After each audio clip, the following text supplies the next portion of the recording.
I never thought a simple coffee mug could shatter a life built over 35 years. At 63, I had settled into what I believed was a comfortable rhythm, running my cozy coffee shop, Rainy Brews, in Seattle's Capitol Hill neighborhood, where the perpetual drizzle outside matched the steam rising from fresh pores. My husband, Mark, and I had no children. Our choice, or so I'd thought. We'd poured our energies into our careers instead. Mark was a brilliant software engineer, always tinkering with code in his home office, dreaming of launching his own virtual reality startup.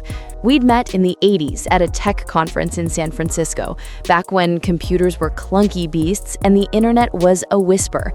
He was the ambitious coder, I was the barista with dreams of painting landscapes inspired by the Pacific Northwest's misty forests. That rainy Tuesday in October, I was cleaning out Mark's Tesla after he complained about the clutter. He'd been distant lately, buried in crunch time for his VR project, an immersive simulation for remote team building that had investors buzzing. As I rummaged through the glove compartment, my fingers brushed against something ceramic. I pulled out a mug, bright blue, with "World's Best Dad" engraved in cheerful white letters, surrounded by cartoon hearts. It wasn't ours. We didn't have mugs like that. No kids, no dad status for Mark. When he got home that evening, his laptop bag slung over his shoulder, I held it up casually. "Found this in your car. Coworker gift?" He froze for a split second, then chuckled, running a hand through his salt and pepper hair. "Oh yeah, that's from Jenna at the office. Her kid made it for Father's Day, but she gave it to me as a joke, since I'm always mentoring the interns. You know, dad of the team." It sounded plausible. Mark was the office patriarch type, always organizing barbecues and giving advice.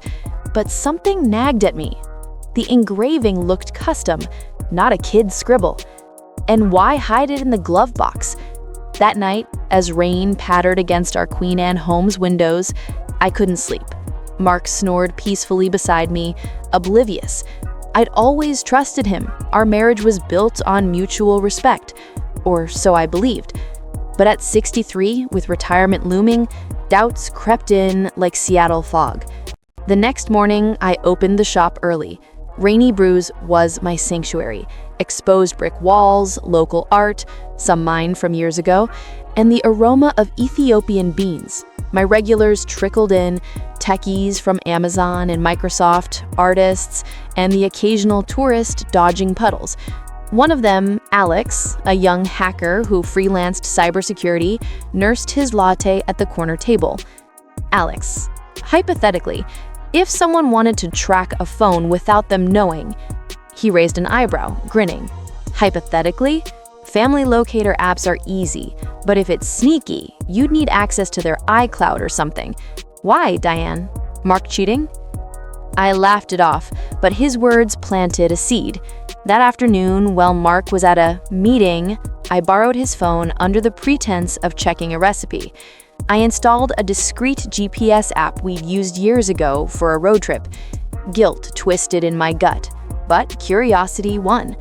The blue dot on the map led not to his downtown office, but south to Tacoma, a quiet suburb about 40 minutes away. I told my assistant manager I had errands and drove down in my old Subaru, the wipers swishing rhythmically. Tacoma's streets were lined with craftsman homes, evergreens dripping with rain. The dot stopped at a modest 2-story house on a cul-de-sac, with a basketball hoop in the driveway and kids' bikes leaning against the garage. I parked a block away, heart pounding. Through the binoculars I'd grabbed from our camping gear, I saw Mark's Tesla in the driveway. Then the front door opened. A woman in her 40s, with curly brown hair and yoga pants, greeted him with a kiss. Not a peck, a full, intimate embrace. 2 kids tumbled out, a girl about 8 with pigtails, and a teenage boy, maybe 16, lanky with Mark's exact jawline and curly hair. The boy high-fived Mark, calling him Dad. My world tilted. Dad. Mark laughed, ruffling the boy's hair, and they all went inside. I sat there for hours, rain blurring my windshield, piecing together fragments. No wonder the late nights, the conferences in Portland, the extra income he never explained. How long? How? That night, back home, I played the devoted wife. "How was the meeting, hun?" He sighed. "Exhausting.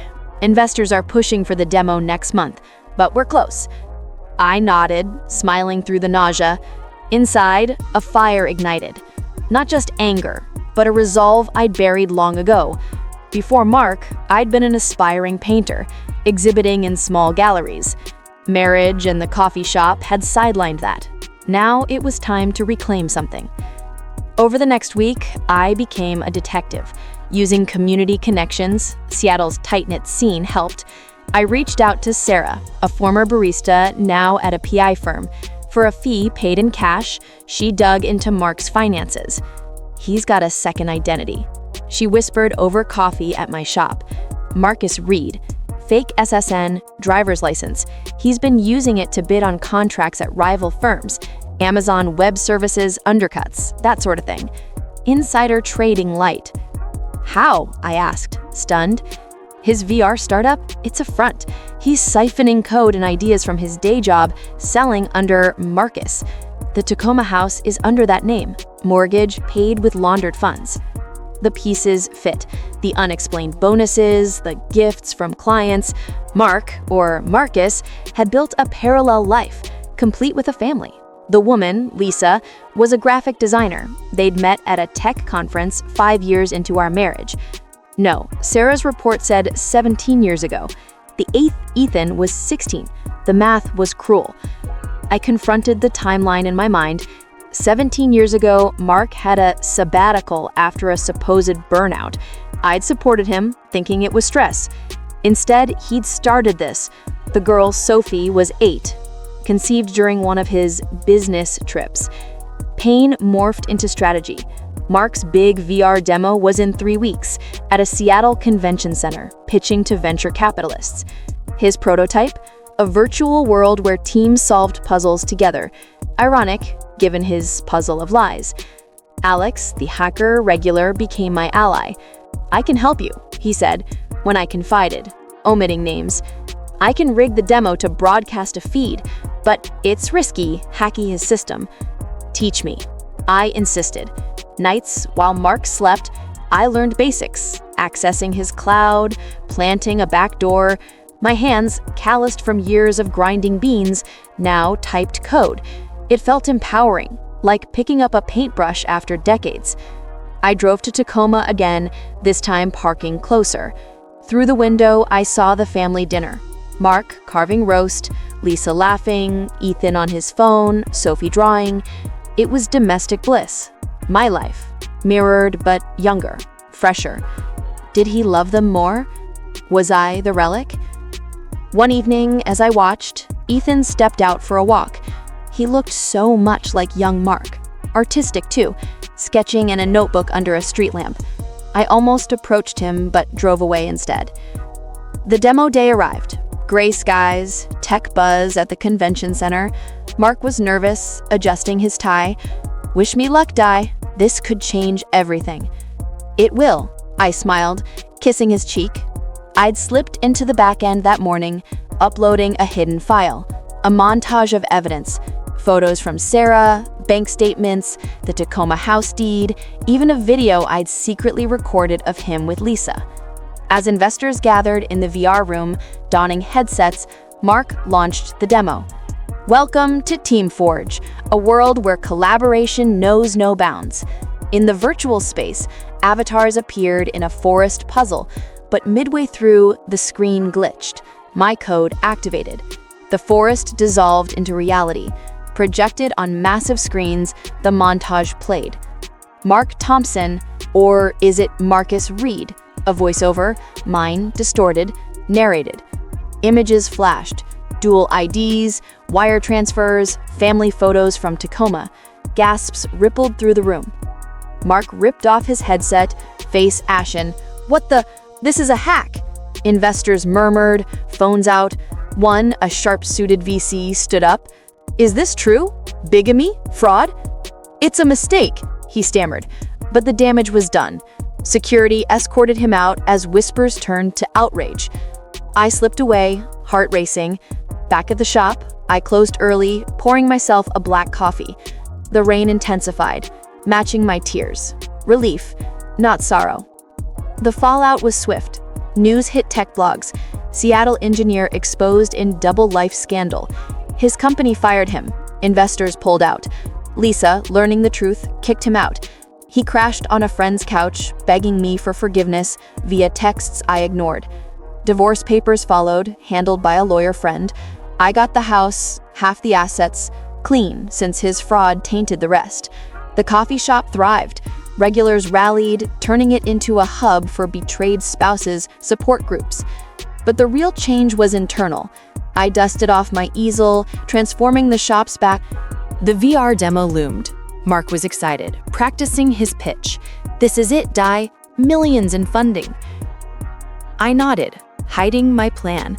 The night before, I accessed his prototype via the back door, uploaded the exposé, documents, photos, a narrated timeline. Demo day. The convention center buzzed with tech elite. I attended as supportive wife. As headsets went on, the virtual forest loaded. Then, glitch. Screens filled with truth. Mark Thompson's double life. The voiceover boomed. Chaos. Mark panicked. Investors recoiled. Fraud, one shouted. Police were called. Mark was detained for questioning. I left, empowered. The scandal exploded. Headlines in TechCrunch, local news. Lisa contacted me, shocked. "He said you were divorced." We met, forging uneasy alliance. "The kids," she wept. "They'll be okay," I assured her. Divorce was swift. I got everything clean. Rainy Brews evolved. I added an art corner, hosting classes. My paintings sold, vibrant abstracts of betrayal and rebirth. Then Ethan's email. "I need answers." We met. He was angry, confused. Why lie? "Power, maybe," I said. We bonded over art. He showed sketches, I critiqued. He visited the studio, painting side by side. "You're like a mentor," he said. At 64, life bloomed. Paris trip, new friends. Mark? A shadow, serving time for fraud. The switch wasn't the end. It was my beginning.